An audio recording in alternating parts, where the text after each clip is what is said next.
네, 오늘 아침 진짜 시장 방송 시작합니다. 어제 이제 우리나라 올해 신고가가 나왔습니다. 신고가가 나왔기 때문에 고민을 하게 합니다. 네. 어제 하루는 데일리 시황도 틀렸고, 단기도 틀렸어요. 등락은 맞습니다만, 전고점에 대해서는 글쎄요, 넘겠어요? 라고 했는데, 넘었다고요. 심각한 상황이네요. 그죠? 왜요? 저희의 전략은 아니다. 투자의 시기로 상승 랠리에 편승할 시기가 아니다. 단기스러운 매매는 편승할지언정 중장기 전략으로는 편승할 시기가 아니다. 그렇다면 틀린 수정을 바꿔야 되는 건지 시작해 보도록 하겠습니다. 이슈 브리핑 침묵입니다.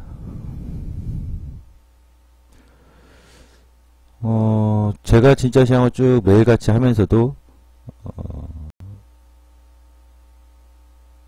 지금 구간에서는 좀 전 침묵을 가져갈 겁니다. 모르쇠 전략이 아니라 서둘거나 급하게 보지 않겠습니다. 그러기 위해서는 침묵의 시간이 필요하다고 봐요. 제가 지금 3대 이슈를 가지고 나왔습니다. 제가 보는 관점에서 이걸 좀 하나씩 짚어볼 겁니다. 첫 번째, 미국 연준의 긴축, 그리고 국내 부동산 및 가계부채. 두 번째, 매출 증대 없는 영업이익 증가. 새 정부 정책. 세 번째, 갭상승, 그리고 신고가, 그리고 옵션 판때기. 제가 좀 압축해서 갖고 나왔는데요. 제가 보는 관점입니다. 이 세 가지를 가지고 고민하게 했던 거고, 그 고민은 여전히 저의 전략으로 하여금은 중장기 투자 전략으로는 때가 아니다 라고 봅니다. 그때는 기다림인데 도대체 언제까지 기다려야 되는 거예요. 싸게 사는 건 좋은데 이러다 싸게 살 기회 없이 그냥 계속 올라가기만 하겠네. 진짜 짜증스럽기도 하고 화딱지도 나고, 한편으로는 이게 뭐지 도대체? 의아스럽기도 할 겁니다. 먼저 결과론적으로 현재 시점에서 전략 변경이 있냐? 없어요. 그러면 고수하느냐? 일단 침묵입니다. 당분간은 시장이 흘러가는 흐름에 침묵을 하되 무엇은 열어놓고 무엇은 보고 있을 겁니다. 그거에 대해서 설명할 겁니다. 자, 세부적인 내용을 하나 가져가죠. 미 연준의 긴축. 분명히 긴축은 진행하고 있습니다. 사실상 미국의 기준금리 인상은 시장의 호재 아니냐? 기준금리 상승한다는 얘기는 경제지표 자신감이고 경기가 회복되는 모멘텀이기 때문에 하는 거 아니냐? 그러면 사실상 금리 상승 시기에 지금까지 미국 증시는 등락은 있었어도 하락은 없다고 했지 않느냐? 큰 폭의 하락은 단기 급락도 있어도 그렇다면 편승이 되는 거 아니냐? 회의 증시를 한번 보면서 가겠습니다.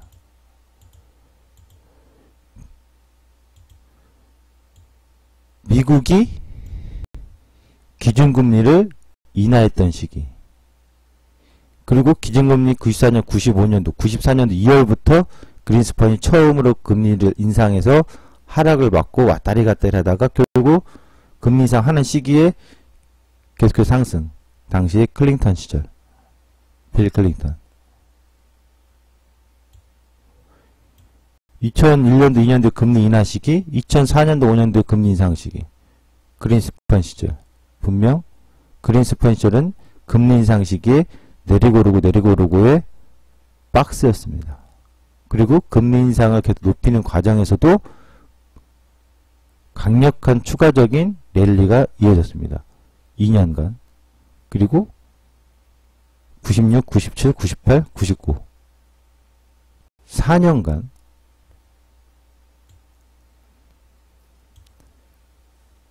기준금리 다 인하해놓고 안 돼서 양적 완화까지 갔습니다. 2014년도에 양적 완화가 종료됐습니다. 기준금리 2015년도 첫 금리 인상, 16년도 두 번째, 올해 3월에 세 번째, 네 번째는 올 5월 2일이나 3일이 아니라 6월 달일 가능성이 상당히 높겠죠. 그때는 그린스펀이고 지금은 버냉키와 옐런 시절입니다. 양적 완화 종료에 등락은 주었는데 눌림의 상승, 사실상 지금 보면 눌림이 된 거죠. 그래서 사실상 지금 기준금리 상승 시기와 미국의 긴축정책에 의해서 상승 효과가 계속 이어지고 있는 것 맞는 거 아니냐? 맞죠? 근데 왜 이렇게 겁먹고 쫄고 있냐? 여기서 고민은 미국이 긴축금 정책에서 금리 상승을 하고 있는데 무엇은 아직 손을 안 대고 있냐면 연준의 자산 축소, 이 부분이 아직 부각이 안 됐거든요. 일단 그거 부각되기 전까지 상승 시기로 미국은 봐줘도 되는 거 아니냐? 전 그렇게 보긴 해요. 미국은 실질적으로 현재 양적 완화의 긴축, 자산 매입 축소, 연준의 자산을 축소시키는 그 시점까지는 미국은 별 큰 탈 없이는 오를 가능성이 높다고 봐요. 또는 오르고 내리고 할 가능성이 높다고 봐요. 그럼 국내도 가는 거 아니냐? 해외도. 여기서 고민은 국내 시장은 좀 다르다는 거예요. 제가 보는 관점은. 왜냐? 우리는 미국이 아니고 기초통화국가가 아니고 선진국이 아니기 때문에. 과거부터 미국이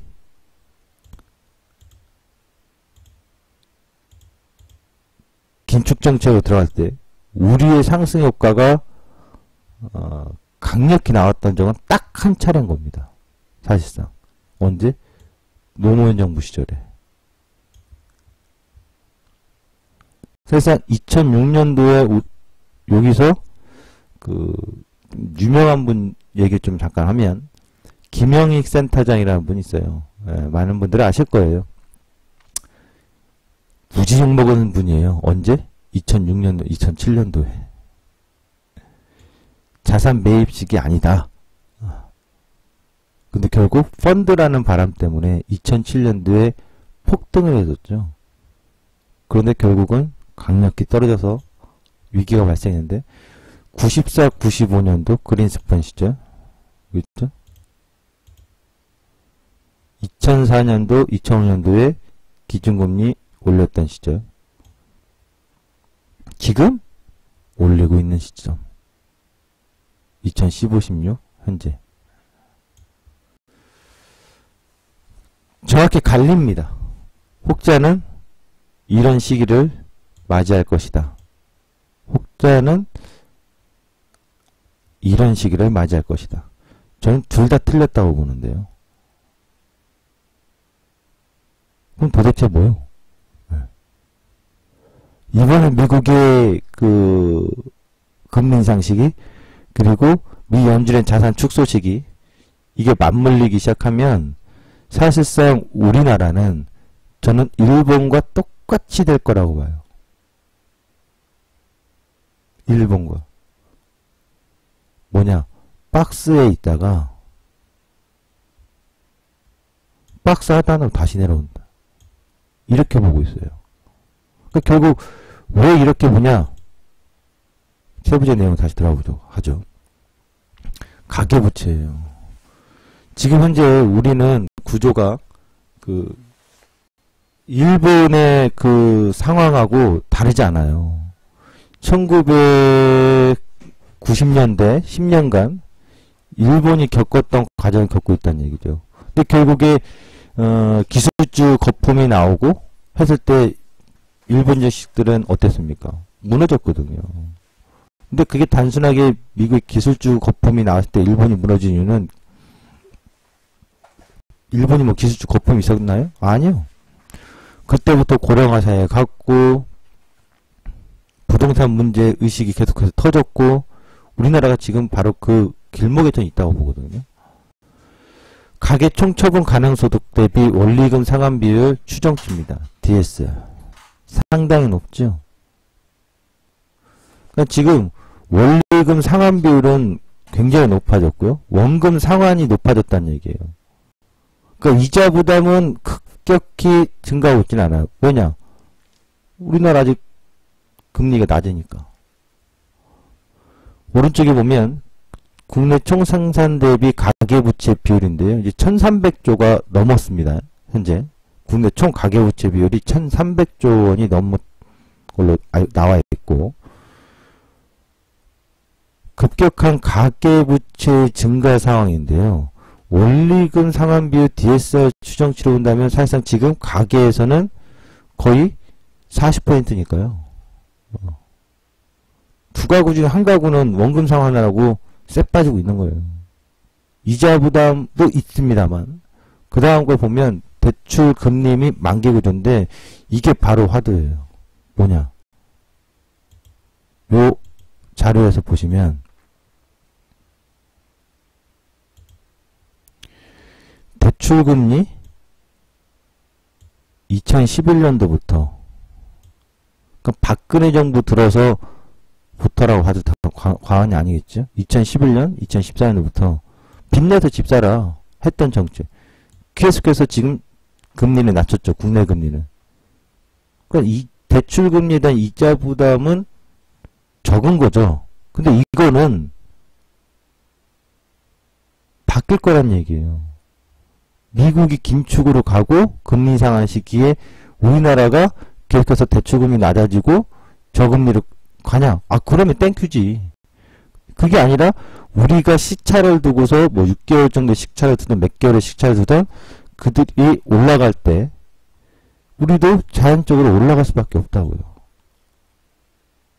그러면 원금 상환에 대한 비율은 40%로 높아졌고 지금 이자 비용이 아직은 적지만은 이자 부담이 증가하면 대출금리가 올라서 이자 부담이 증가하면 원금 상환 비율과 이자 부담까지 늘어나면 사실상 소득 수준은 늘어나지 않는 상황에서 소비 활성화가 될 수 있을까요? 현재 정부는 각종 세금을 걷어들여서 정부라는 주체와 기업이라는 주체와 가게라는 주체가 있는데 지금은 과거 이런 적이 있었어요. 정부는 괜찮아지고 기업은 괜찮아지는데 가게가 문제 생긴 적이 있어요. 그게 언제예요? DJ 때.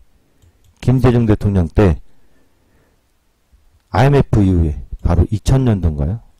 신용카드 사태가 발발돼서 가계 신용 위기가 개인 신용 가게가 아니라 개인 신용 위기였죠. 그때 당시에 정부는 신용카드를 적극 권장해서 개인들의 소비를 활성화시켜서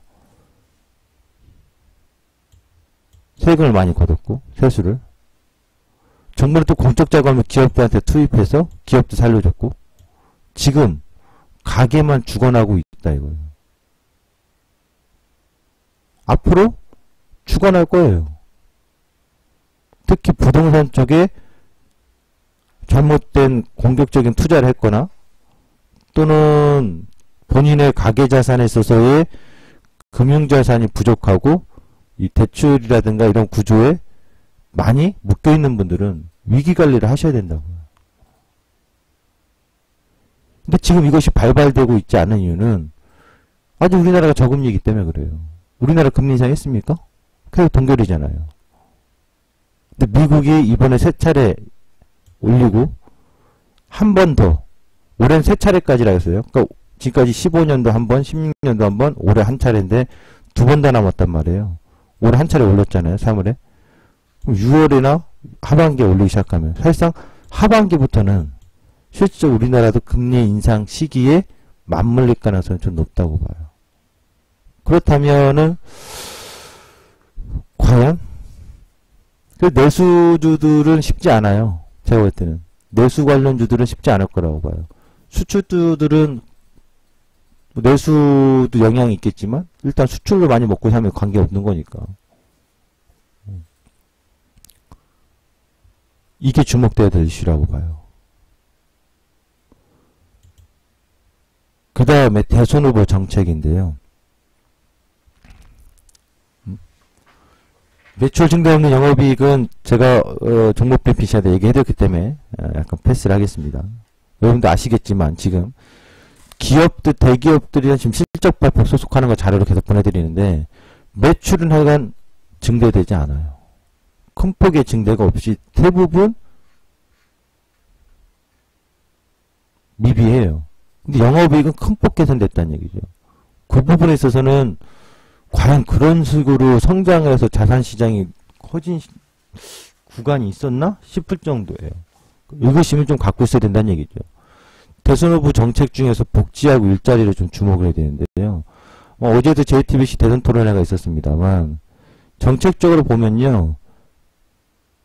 그러니까 정책이라는 건 양날의 칼이에요. 이 말도 맞고 저 말도 맞고 그쵸? 해봐야 아는 겁니다.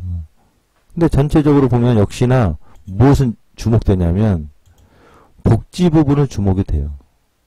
무슨 얘기냐? 뭐 여야 할 거 없이 뭐 홍준표 위원도 보시면 기초노령연금 30만 원으로 인상 똑같아요. 그러니까 노인분들에 대해서는 처우 개선을 계속 하겠다는 얘기예요. 앞으로 더 할 거예요. 50대, 60대 이상 분들한테는 5060 분들한테 더 많은 혜택을 자꾸 주려고 할 거라고. 근데 그럴 수밖에 없어요.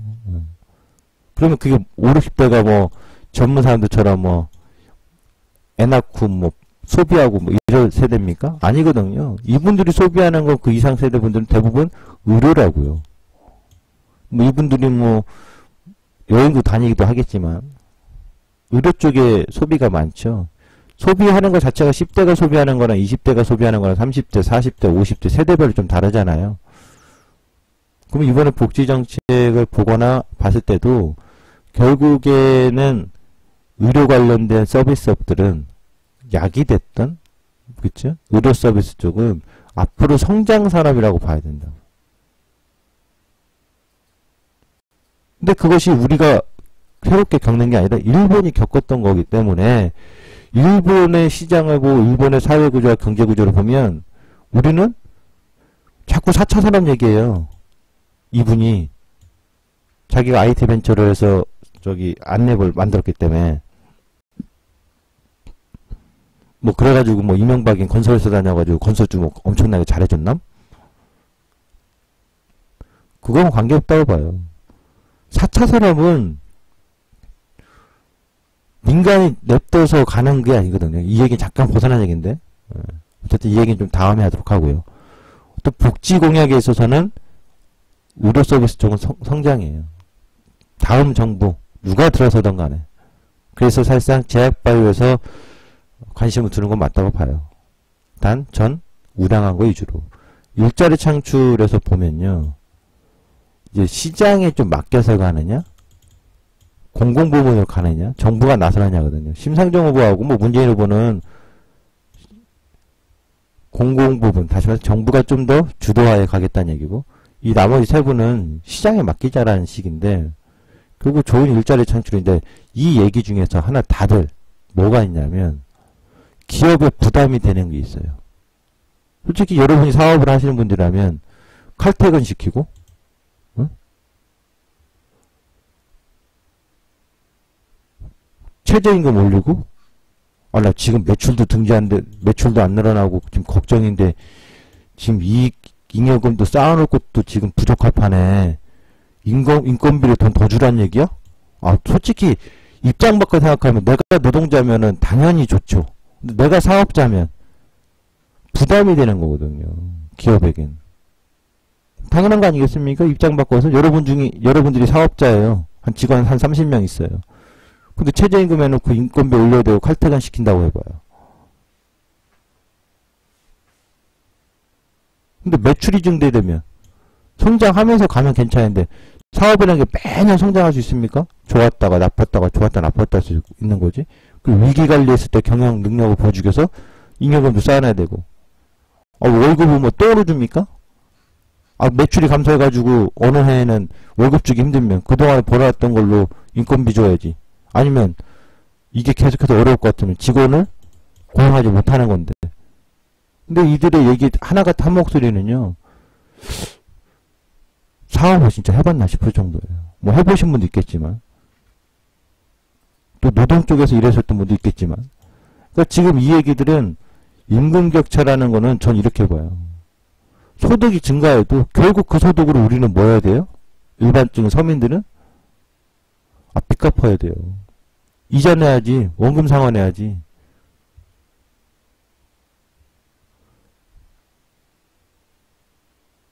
그럼 이번에 대선 후보들 정책을 보면 기업들에게 부담이 되는 부분은 분명히 있다고 봐요. 노동자들에게도 근로소득이 최고 개선이 된다 하더라도 과연 우리나라의 구조상 비정규직이 많고 그 다음에 자영업자비도 워낙 많기 때문에 과연 이것이 얼마나 효과를 볼 수 있느냐 이거예요. 왜냐하면 일반 소규모 자영업자 소상공인들 사업자들에서 종사하는 분들 제일 많은 게 요즘 뭐 요식업이니까 요식업에 종사하는 분들 직원분들 최고 개선 이런 게 얼마나 혜택이 갈까요? 이런 부분들은 본다면은 대선 후보들의 정책에서의 결국 엄청 특별한 전 제가 봤을 때는 새로운 뭐 이런 어떤 뭐랄까요? 아젠다라더나 전체적으로 다섯 후보다 보이질 않아요. 인기 영합의 정책들의 어떤 포퓰리즘적인 어떤 그런 내용들만 있지 보면은 대한민국 사회 구조상 실적으로 대기업에 종사하는 사람이 몇 명이나 되고 실질적으로 평균 임금에 못 미치고 자영업자 소상공인들의 종사되는 인구가 엄청나게 많이 된단 말이죠.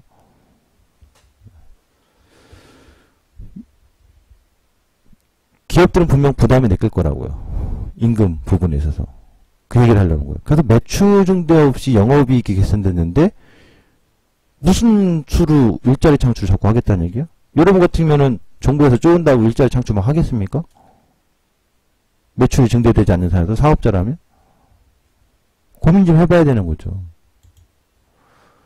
세 번째, 미국 증시 갭입니다. 이번에 갭상승 나왔죠? S&P 500. 지난번에도 갭상승 있어요. 이거 주봉입니다. 미국에서 주봉상 큰 갭 하락이나 큰 갭 상승은 기필코 다 메웁니다. 한 번도 안 메운 적이 없습니다. 왜냐? 미국은 갭이 잘 안 나와요. 빠르게 볼까요? 미국? 제가 알기로 다우지수는 갭이 나온 게 큰 폭의 갭. 지금 얼마나 됐냐면 거의 1% 가까운 종가 갭 상승이거든요. 시초가. 이 갭 상승이 나온 게 90년대인가? 98년대인가에 한 번 있어요. 없어요. 보이세요? 우리나라처럼 갭이 나오질 않아요, 잘. 큰 폭의 갭인데 갭 안 메운 적 있습니까? 화면에 보시면? 이건 여러분들도 직접 한번 찾아보셔야 돼요. 본인이 직접 찾고 느껴봐야 알아요. 없어요. 90년대에 한 번 있긴 있어요. 98년도인가 99년도인가에 갭이 큰 폭의 갭이 있긴 있었어요.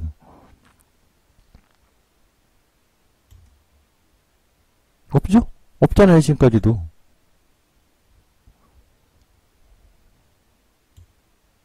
갭은 다 터치하게 됐어요. 가격을 한마디로 만나게 됐다. 여기 있다.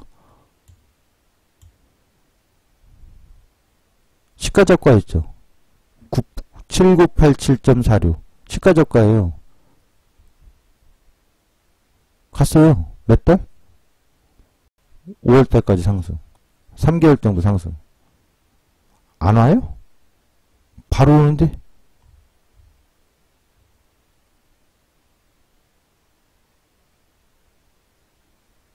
그러니까 중장기적으로 투자를 하는 사람들은 매매하는 사람이나 쫓아가서 매매해도 돼요. 손절잡고 뭐 하든. 중장기적으로 할 사람은 굳이 올라가서 비싸게 줄 필요가 없다니까. 가격 흥정할 때, 사장님, 나한테 속임수 쓰네? 난 안 사요. 난 기다릴 거야. 이거 명품 가방 아무리 명품이어도 가격을 이딴 식으로 파면 난 안 사요. 난 기다릴래. 아유, 손님, 지금 못 사요. 지금 안 사면 못 사요. 이 가격에. 아, 그런가요? 흥정하는 거예요. 주식시장도 흥정하는 가격, 시장이거든. 손님, 지금 못 사면, 안 사시면 이거 못 사는 거예요. 이 가격에 나올 수도 없어요. 어떤 손님은 사요. 어떤 손님은, 에라이씨, 안 사고 말이죠. 나는 꼭 사긴 살 건데요. 지금 안 사요. 그 가격 나는 지난번에 할인했던 가격 올 것 같은데, 아유, 두 번 다시는 가격 할인 없어요. 웬걸? 해주는데? 다우는 그래요. S&P도 한 차례인가 두 차례 있어요. 얘네들은, 찾아보세요. 제가 지금 2000년도 초반인가에 언제 있어요. 여튼, 얘네들도. 갭 무조건 옵니다. 그럼 얘네들 급등 나오거든요. 그럼 여기서 한 가지 이슈. 오늘은 조금 더 진짜 시간 길게 가겠습니다. 한 5분, 10분 정도. 왜 올랐냐 이거예요. 왜 올랐냐. 프랑스도 마찬가지. 정치적인 것 때문에 올랐잖아요. 근데 정치적인 것 때문에 올랐지 본질적으로 실적이 좋아서 경제지표가 좋아서 미국의 긴축이 아니거든요. 그럼 이게 정치적으로 올랐던 거기 때문에 외부적인 변수에 있어서 돌발 상황이 나온 거지 본질적인 랠리 상승을 볼 수는 없다 이거예요. 이번에 급상승 나온 거. 그 우리나라의 본질로 들어가서 우리나라는 그러면 뭐냐 이거예요. 등가를 하나 더 만들면 287이 등가가 된다면 코스피 200이 286.25가 돼야 되거든요. 그 등가가 한 번 더 만들어진다면 열어는 놔야 돼요. 어디까지? 저 290 등가 범위까지는. 왜냐? 그래야 줄 맞추거든. 근데 안 만들 수도 있어요. 꼭 만든다는 법은 없어요. 그러니까 하나를 만들면 두 개를 만드는 건 거의 기정사실이라고 봐줘야 되고, 안 만들면 꼬다리예요. 변곡점에 대한 고민이라고. 그러니까 어제 신고가 돌파됐다 하여 랠리로 인식하지 않아요. 그리고 그림은 이제 딱 압축이에요. 상고 하저 또는 상고 중곡 하저 또는 상고 중곡 하반. 시장 유형은 딱 저거 사라졌다고. 사라진 것들만 얘기해 드리죠.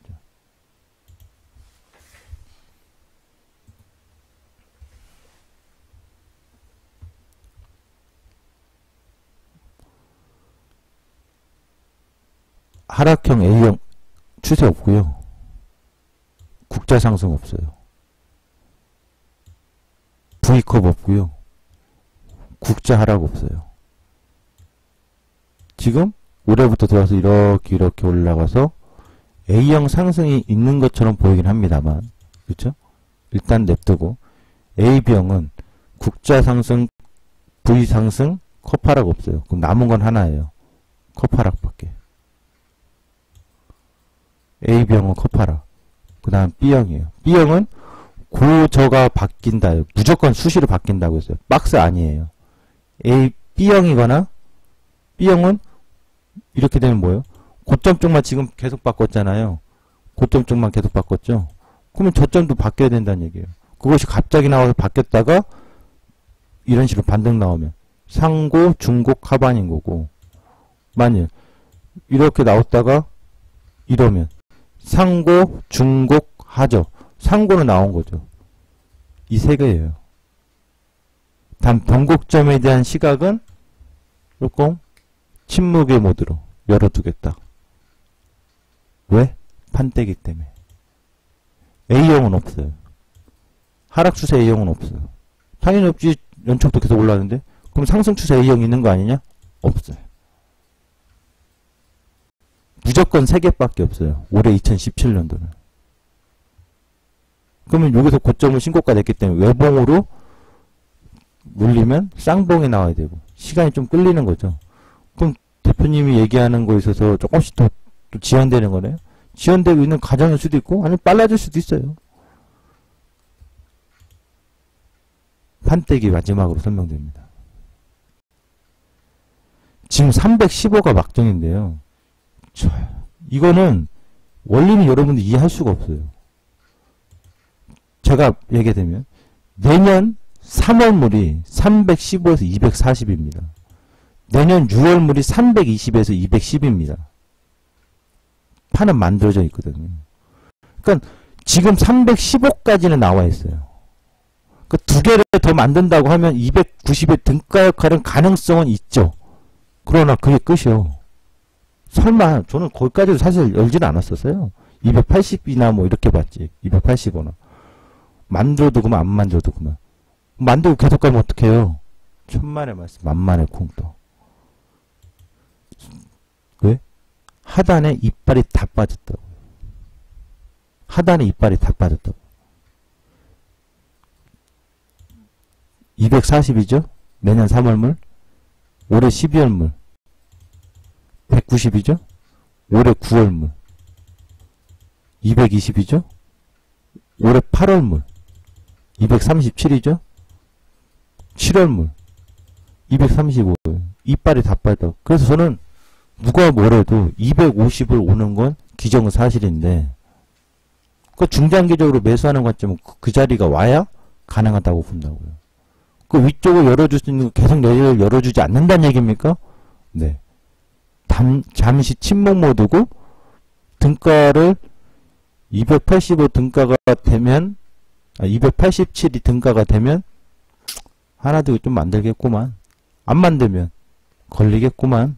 이런 식으로 조금 더 뭐랄까요? 열어두고 좀 본다? 차분하게? 이렇게 좀 볼 거예요. 그게 필요하다고 봐요. 자, 오늘 진짜 시장은 여기까지입니다. 감사합니다.